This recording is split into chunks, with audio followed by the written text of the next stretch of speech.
and who you are as a leader of that company has to be something different on day one than something else on day 365 or day 720 or what have you. You have to change really rapidly. Welcome, everyone, to another episode of the Seven Figure Journey podcast. Today, I'm your host. My name is Brett Gilliland, and my team and I are privileged to meet many business owners every week for these episodes. And these aren't just any business owners. These are business owners who've figured out how to get their thing off the ground. They have some success. It's growing. Their teams are growing. They have their sights set on bigger and better things, and they're sharing real lessons in their growth journey, and they're sharing real challenges that they're still facing or working on next. Today's guest is no exception. Let me introduce you to Jacob Mueller. Jacob is co-founder and CEO of Renjoy. Renjoy is property management for short-term rentals. Jacob and team are super passionate about real estate investing, specifically in the short-term rental space, and they know what it takes to manage, keep those properties up, keep the I guess the stable days on the high end, right? Get as many people through those as possible, having great experiences. So welcome to the show, Jacob. Thank you for being here today. Yeah, thanks, Brett. Really appreciate the introduction and the opportunity to have a conversation. Well, before we jump into the business owner stuff that we're going to talk about, I'd love for you to give a little more clarity to what Renjoy is up Sure. to, maybe how long you guys been at this, who you're trying to serve, what makes you different, that kind of thing, and then we'll jump into our interview. Sure. Yeah, I'll keep it as brief as I can. So, me and my two co-founders, there's three of us, have been investing in real estate for probably about 6 or 7 years now, and primarily with short-term rentals. About 3 years ago, each of us had scaled our own investment portfolios to such a size that we were kind of ready to hand them off to a property manager, and realized in that process there was nobody in the marketplace that we trusted with our properties. And so we're like, well, maybe we should just make this, and maybe this is a big need, and turned out to be the case. So we formed our management company. We're only about 3 years old. We've grown very quickly, and we have found that product market fit. Our goal is to help owners of real estate, or actually just even our fellow community members, to have financial freedom, right, through real estate. And freedom doesn't necessarily mean the ability to retire or something like that, but it does mean you're not constrained in the same way that most of us are in our day-to-day lives. You have freedom from choices or fears of losing a job, or fears of not making a strategic move because of the risk involved in making that move.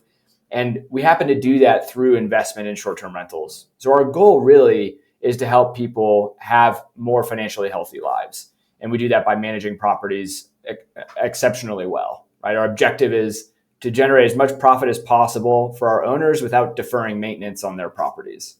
So Renjoy started 3 years ago. It was just us and our portfolios when we started. And now today we're about 165 properties. We collect about $12 million a year from those properties.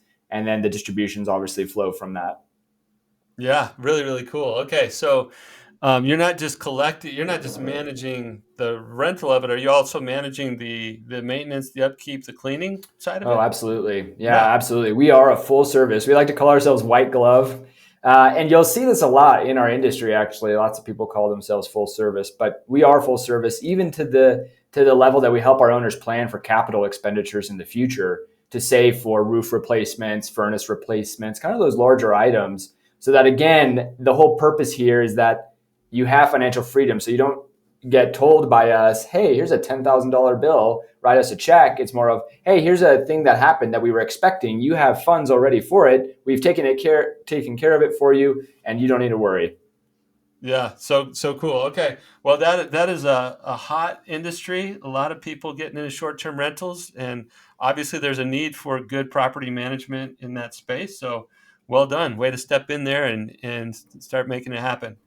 All right, so let's get into our interview piece where everybody listening now is dying to learn more about Jacob as a co-founder and leader, and the lessons that you've learned as you've been growing this business with your co-founders. Obviously, it's not all on you, but there's a lot of lessons and a lot of weight that you carry as a CEO that as you're looking towards the future of this business and how it needs to grow and orchestrating that growth and changing as a leader, like all of that has to be going on.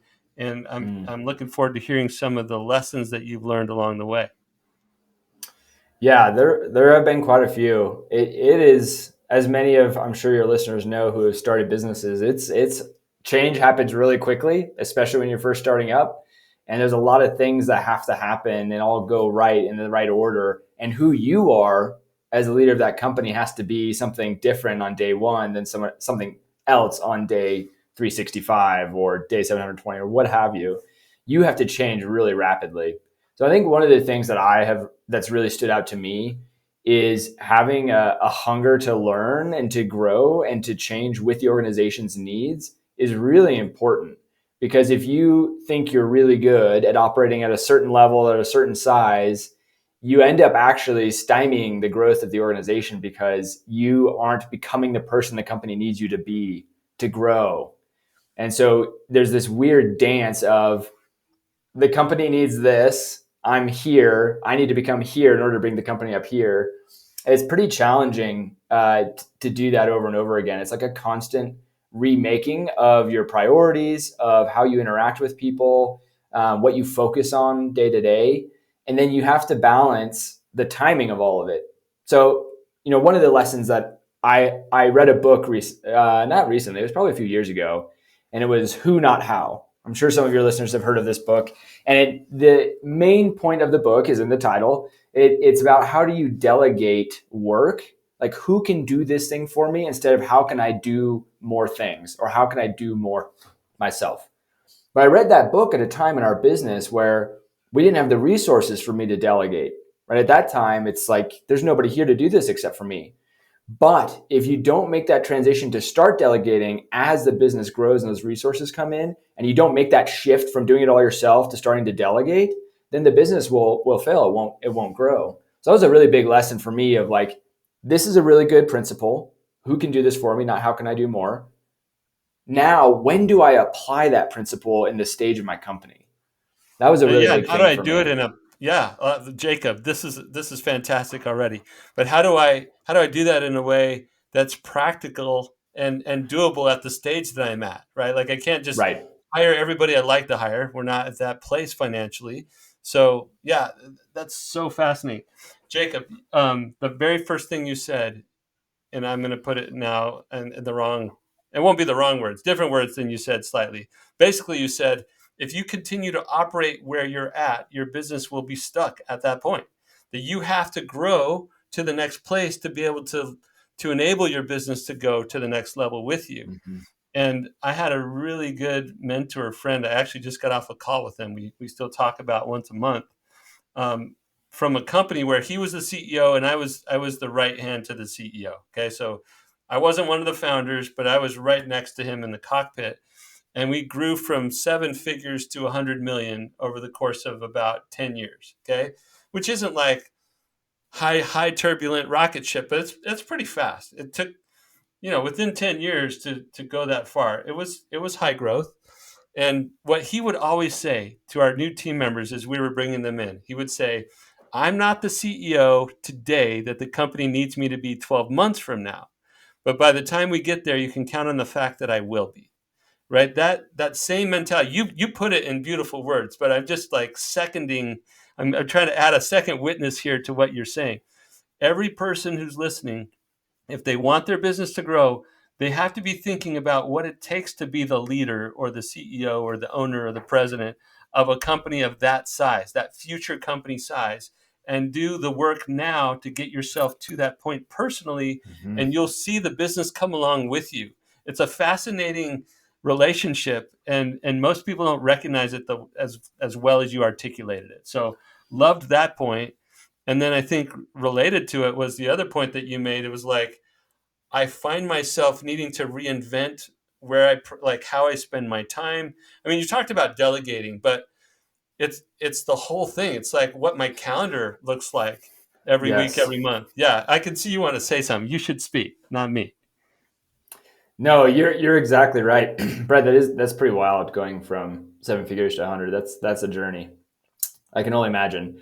I think one thing I would add too that is wise is understanding if you want to become that person that your business needs, or at what point do you not want to become that person, because it's Mhm. okay, right? I think we generally say I have to become this person so my business can grow, or I just stay who I am and my business doesn't grow. But there's actually an alternative, right? The alternative is like, if I don't really want to do what it takes to become this next level of person, well, I don't necessarily need to drag the business down with my decision, right? I can go out and find somebody who can run this for me.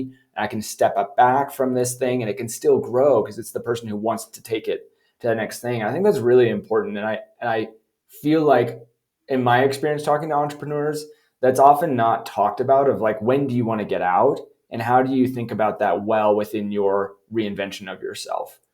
Um, so that was all I was going to add to that. Yeah, I think that's it's really well said. I think the reason we don't talk about it as much is because there are very few, relatively few business owners who can stand the thought of handing it over to somebody else, Mm, not being that person at the at the top or making all the decisions. And while I respect it, like you said, you basically capped the business at what that business owner is willing to grow hmm to personally. um, and yeah, I mean that's it doesn't mean it's a death nail to that company, but it does mean that it's less exciting. Like, to attract talent, you need to be growing. They need to have opportunities to be growing, to hmm have the brand presence in the marketplace. You're like, more people need to be talking about you, not the same or less, right? Like, there's a hmm real reason we all go around saying grow or die.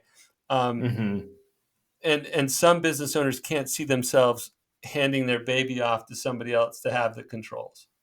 Totally. No, that's perfectly valid. You're right. Yeah. And they're the ones who got it there and they're afraid. There's like this fear of letting things go.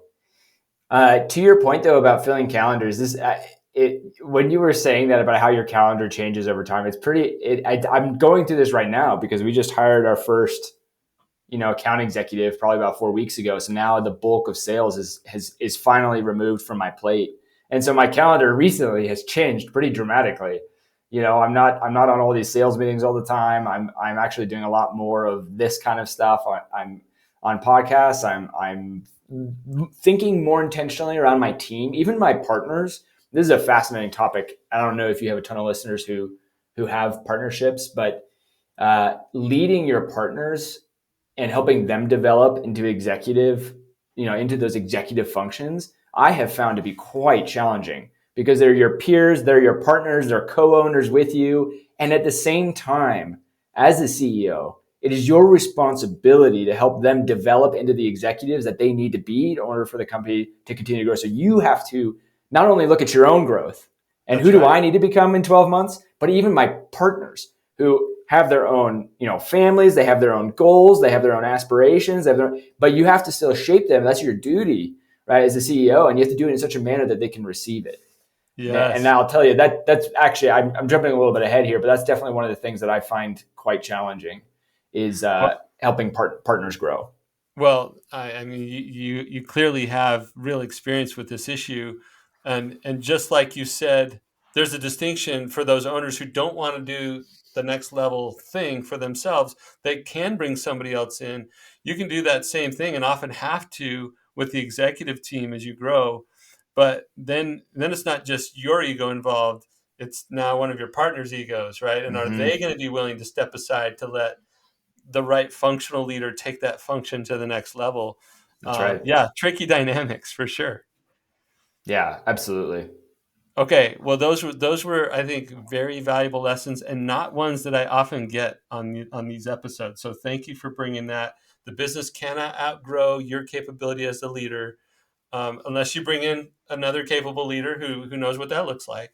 And that's true for you as the leader, and it's true for the collective leadership capability of that leadership or executive team. And so Mm-hmm. you've got to be leveling up those people in order for your business to go forward. And a lot of times we're so focused on that revenue goal, which is amazing, but the revenue goal will follow when you get the right leadership capability engaged in moving the business where it needs to go. Mm-hmm. That is a truth that we sometimes ignore. We get backwards. We're like, we're just going to go chase revenue. Well, you can Yeah. chase revenue, but you got to have the team. Those are all lagging indicators, right? Like your revenue, your income statement, it all tells you what's already happened. And I think a lot more about what is going to happen. Yeah, yeah. Well, that's exactly why I'm bullish on Renjoy, because you're trying to look up and out, and a lot of us Right. get stuck looking down and in. Right. That's Right. and on lagging indicators and like telling the score. It's like, well, Which is understandable. I mean, it's really hard, right? Like going back to this point of you don't have all the resources you want to be as free as you want to be to look out. How did you say it? Out and up and outward. Yeah, up up and and outward. out. Thank you. Yeah, You don't necessarily have all the resources to look up and outward as much as you might like because you're still looking, down and in to fix things or to do work within the business that needs to get done that you can't necessarily hire somebody for. And so you have to balance that at all times, and it looks different at all times. So yeah, it's definitely really challenging. I just want to encourage your listeners, like it sounds easy, but it's really not. It's never easy. It's hard at every stage of your business. yeah, yeah. Good point. It is. It is hard. Let's call it fun. It's fun at every stage of your business. It doesn't have to be hard. It's challenging. It's I like interesting. doing hard things, so that, Yeah. Oh, there that's you the go. same to me. Yeah. Very good. Very good. Okay, Jacob. I want to make one more comment about like the practical realities of trying to delegate when you don't have funds for a full-time person, but starting to think that way. How do I organize this work in ways that I could hand it off? And then how do we get creative with and now there it seems like there's so many options between, part-time people and VAs that are very affordable. Even at an executive level, now we have this luxury of tapping into what people call fractional chief revenue officers or fractional marketing leaders or fractional finance leaders, right? We didn't have that luxury in the past. It was like all or nothing. And now there's a whole array of opportunities to start giving pieces of work to somebody at a rate that the business can afford. And that's a beautiful thing. So let's keep that in mind as we try to go more up and out and organize work and get rid of it Mm-hmm. as quickly as we're able to afford. Okay, let's shift gears. That was already super valuable, Jacob. But let's shift gears and talk about whatever's on your mind that could be useful to help you and your business move forward at your current stage. Yeah, I mean, I think I'm currently going through this transition right now where a big part of what I did within the company of sales is a big chunk of that's removed from me right now. And I'm actually currently revisiting how much time I spend with my team members. I don't have a ton of direct reports. I only have a handful, but I wonder about my responsibility to ensure everybody in that company, has clear opportunities for advancement, clear opportunities of what that looks like, and has clear visibility or like access to me for coaching or development within whatever role they have, without necessarily superseding or coming between them and their direct supervisor. So Mm, something, and I talked about my partners earlier. That's definitely part of it. I mean, that's a much higher level, and that's I think one challenge I'm facing right now is how do I develop peers. I think that's really different than helping develop your direct reports. mm, So that's one challenge. But the other challenge that I'm speaking to right now is more of how do I ensure everybody in the organization is being elevated or has the resources or the knowledge of how to become elevated so that anybody who is ambitious and wants to grow and wants to be more successful has that opportunity and it's really clear.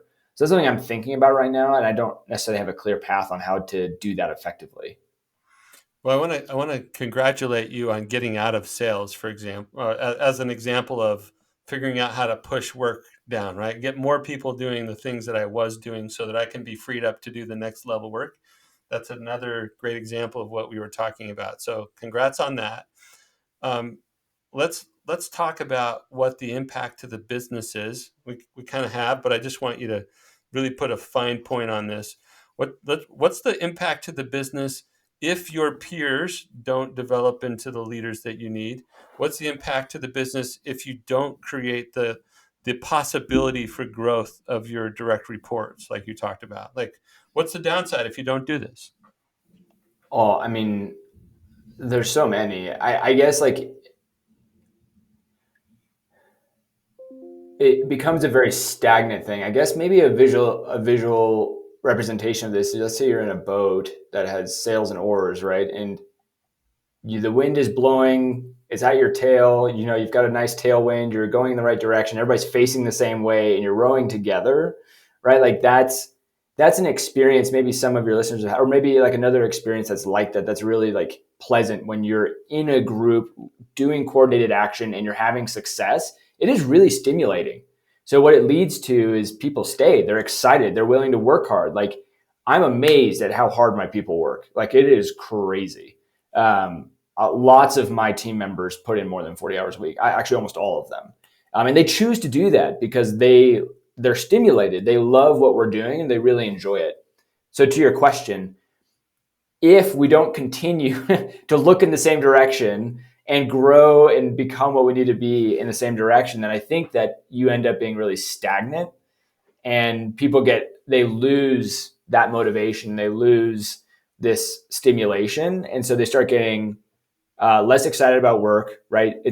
You won't necessarily see it in your numbers, right? It's not going to hit your numbers right away, but you are going to see it with how people come to work, right? How are they coming to the office? How are they interacting with people? Are they working extra hard or not, harder than they need to be? Lots of those things are leading indicators of, hey, maybe we're not, rowing in the right direction, or we're not all rowing equally. Yeah. So it would be really bad to answer your question. It'd be really bad. Yeah, it'd be really bad. It'd Okay, be really bad. But disastrous. yeah, yeah. So, yeah, I think about the analogy. Like I'm not really big into pop culture, but a recent movie was the Boys in the Boat movie. I don't know if you saw that, the Mm-hmm. rowers, I haven't. and how in sync these rowers have to be. And I just got that picture as you were talking about your scenario with the sail and the rowers all just being in sync, and how quickly that moves towards the desired destination when everything's aligned, and how different it is when we get out of sync.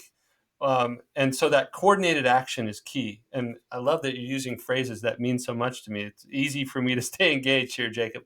Coordinated action is everything. And when we lose people's hearts or their minds, right? Their heart and mind. When they lose their full engagement, the coordinated action starts to skip. It misses. And eventually we can start moving in different directions. Anyway, I think it's huge as well. I want to wake up people who are listening sometimes are just used to, well, we have what we have and we just sort of settle in on that versus constantly pushing towards an ideal where we're taking targeted, coordinated action as a team. We're like one body with all these very in sync parts, and that provides so much lift, and there is an enjoyment, there is a satisfaction to it if you're part of that machine. It feels like there's a winning thing that happens there. Mm-hmm. So let's talk about some ways that you can grow your people and provide those opportunities, including your peers. So one thing I would recommend for you, Jacob, and I can give you this after the episode, and for anybody who wants it, you can send us a note and we'll send it out to you. But we call it the stages of small business growth. And it's a visual, and it has this pattern on the ones and threes of revenue. And it's not exactly at 300,000 or at a million or 3 million or 10 million, but it's pretty darn near close that every time you triple the business, there's a new thing and you have to shift gears to be able to keep going. And you may understand that as a business owner. You've seen that in your own growth history as a business. And your executive team may understand the realities of stages of business, but a lot of people don't understand the correlation between the collective leadership capability on the executive team and those stages, and that there are actually people, leaders in particular, who are really good between 300,000 and a million. They know that space, and you'll see this on their resume. They'll go to, let's call it 1 to 3 million. They'll show up at a business at about a million. They're excellent at their function in that stage. They help a business go to 3 million or 10 million, and then they sort of tap out, and then they go to their next place, and they do that right again. And so people, without without knowing about these stages exactly, they their career patterns a certain journey Hmm. of expertise, of experience, of knowledge. And if they go in and they know how to do that thing and they successfully do it, they have a little exit or they tap out and then they go do it again somewhere else. Anyway, Hmm. I'm just saying if you can educate your partners, your peers a little bit on the on this reality of stages, on the ones and threes of revenue, and that founders are the ones that get a little bit of a pass. Most founders can go past two or three stages and still keep growing with the business. But a lot of hired managers, a lot of leaders that you bring in from the outside are like stage experts, even if they don't have that vocabulary or that awareness. And so they might Yeah. be really good Interesting. from 1 to 3 or 3 to 10, but they don't know anything about what it looks like to go from 10 to 30 or 30 to 100. Hmm. So I watched this over and over again as we went from seven figures to 100 million. I saw our CEO, co-founder, push himself to grow, learn, do whatever it took to stay ahead of that, and he made it. He made it for that full ride that I'm talking about. But a lot of the executive team did not. Now, they weren't all co-founders. The executives weren't all co-founders, but Hmm. the executives had their functional expertise. They knew what it looked like at each stage, and then they would tap out, and we would have to replace them. So Hmm. anyway, I would be educating those founders on, wow, there's something here about the ones and threes of revenue. If we don't want to get our business stuck or have to move one of us out, we have to be doing everything we can together to be learning about what it looks like at the next stage. And you could almost invite them on your own growth journey with you, Jacob. Like it seems to me like you're Hmm. very growth oriented. What if you did all of that growth stuff as much as possible as a united co-founder team, right? Like if you read a Hmm. book, they read a book and you talked about it. If you went to a conference, they went to it, or you came back and you told them about it, or like you tried to bring them along. Um, the challenge is that they need some of that company wide view that you're getting, but they also need the Right. functional specific development to become that executive. And Hmm. there are some groups out there who have functional specific development focuses. So I think you could take advantage of something like that. I know COOs in particular have those. I have some good marketing and Hmm. sales types of resources if you want to ask me after the episode. But they they've got to understand the stages and want to keep up with you and the company, or they have to acknowledge that they're not the right person to keep it going at some point and be okay with stepping aside and letting somebody else come in and lead that. Yeah. No, that's really good. I like what you're saying about presenting it as the stages of company growth. I think that really helps it less be of like a top down conversation and more of like a side by side conversation of like who do we all need to become during these different stages. I think that that's really helpful. Yeah, Yeah. you'll see, especially at, I mean, we didn't feel it as much at 3 million, but at 10 million, all of the old systems that used to work would start to fall apart, right? Like if Yeah. you're still using QuickBooks, you can't use that very well past 10 million. The complexity, the reporting, the visibility, like all the stuff you need isn't quite there. And so you have to upgrade to some higher level financial system. Well, unless you've done that before somewhere, you don't know what that looks like. And so then you're Yeah. paying Right. for consultants, or you bring in another fractional leader while your co-founder is still the day-to-day leader of that team, but we're bringing in somebody that really knows what it looks like to do this. Right. it Yeah. yeah, so it's just, it gets messy. But we would proactively go to companies that were stages ahead of us, and we would go tour there, and we would go meet with their founders. One time we flew out to, at the time it was Henderson, Nevada. We had lunch with Tony Hsieh at Zappos, and we just toured Zappos because we were set on having an amazing culture that would scale, and they had scaled their culture beyond what we had done. So we went and just learned whatever we could from them, right? And so we would create kind of our own development path by looking at companies that were doing it well, one or two stages Smart. ahead of us.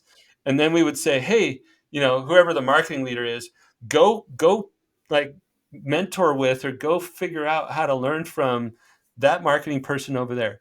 And you'd be surprised. A lot of those people are super generous with their time.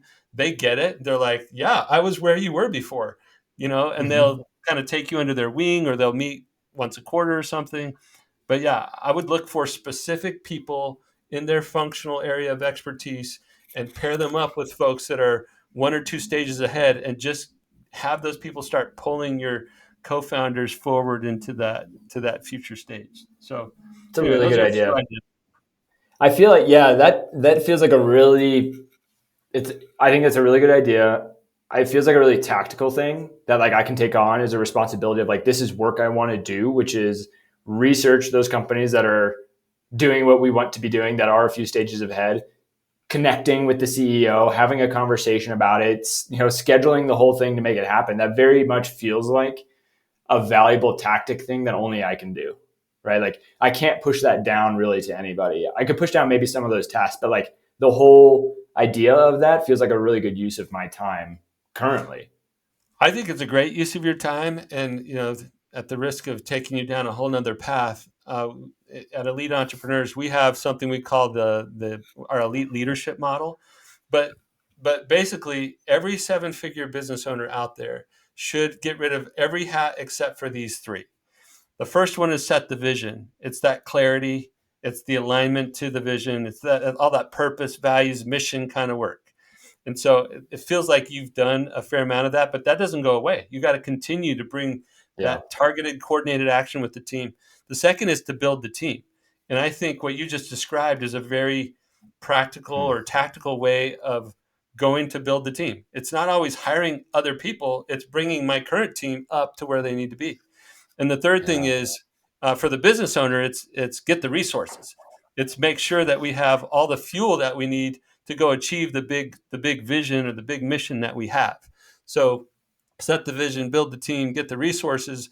That's where, now that you're not selling all the time, you're looking more up and out. Those are the hats that you don't ever get rid of those hats, but more Hmm. of your time will go to that. Um, Yeah. It's really just good. quickly, I want to say one more thing, Jacob, about the rest of your team, the rest of your direct reports. I feel like we neglected them today on this episode. Um, but there, the time that you're going to spend with your team, and I'll just give two what I would call severely underappreciated best practices for leaders. Okay, the first is a weekly one-on-one. These aren't new ideas; it's just stuff that people don't always do. A weekly one-on-one that culminates in a more formal, more time quarterly review. And in that review, we're Hmm. talking about what happened the past quarter from a performance standpoint, from a value standpoint, like how well they're Hmm. behaving compared to the values you have in your team, and from a Hmm. development standpoint. And then we're That's looking really good. forward to the coming quarter. What's the plan for performance? Any adjustments we need to make on your behaviors with the values, and what's your development for this coming quarter? And then your weekly one-on-ones are just like check-ins against that very intentional plan for each one of your people. So that's a quick idea I would give you as you're able to come out of sales mode and trying to get the resources, which was what you've been spending time doing. Now you get to make sure resources are there from a whole, but you get to spend a little more time on building team and setting vision, and that's an exciting place to be. Yeah, that's really good. The quarterly thing is a new idea, and I actually really liked as you're speaking. I think that's a really good framework. So I have my one-on-ones, my direct reports every week. They're really good. We have our company quarterly, and so we see together as a team on the leadership team. But the idea of having like a quarterly one-on-one where you break it down into those three categories of performance in the role, how well they align to our values, and how well are they developing into who we need them to become. Like Yeah. that is a really good framework. I would say right now I'm only doing one of those three. I would say consistently, which is just performance. Yeah, But that's a are you doing I the work? really yeah, but that's really good. I that's really good. All right. Yeah. Well, we got a little cherry on the top there for today's episode. We got to wrap it up. But Jacob, this has been a great conversation. You raised really amazing, insightful issues. You shared awesome experiences and lessons learned. Thank you for being with us today. Yeah, I appreciate it. It was a pleasure. Okay, so Jacob, if people want to learn more about Renjoy or connect with you online somewhere, how would they do that? Yeah, it's pretty simple. Just go to our website, www.renjoy.com. All right, and Renjoy is Renjoy, renjoy.com. Yep. Anybody interested in the short-term rental space and getting help managing there's Airbnbs and VRBOs and all those other short-term rentals that you all have out there as business owners. These are great Mm-hmm. investments, and Renjoy can help you with that. Okay, for everybody listening, please like, share, review, comment, do all those things to help us get these episodes in front of as many seven-figure business owners as possible. You might be in different parts of the world. You might be in different industries. You might think your business model is very unique. But if you have to scale, if your business requires growing by building a larger team, the complexity that creates is common to all types of businesses that have to build a team in order to grow. And these issues we're talking about are hyper relevant to anybody in this seven-figure space. So thanks for listening. We'll see you next time on another episode of the Seven Figure Journey podcast.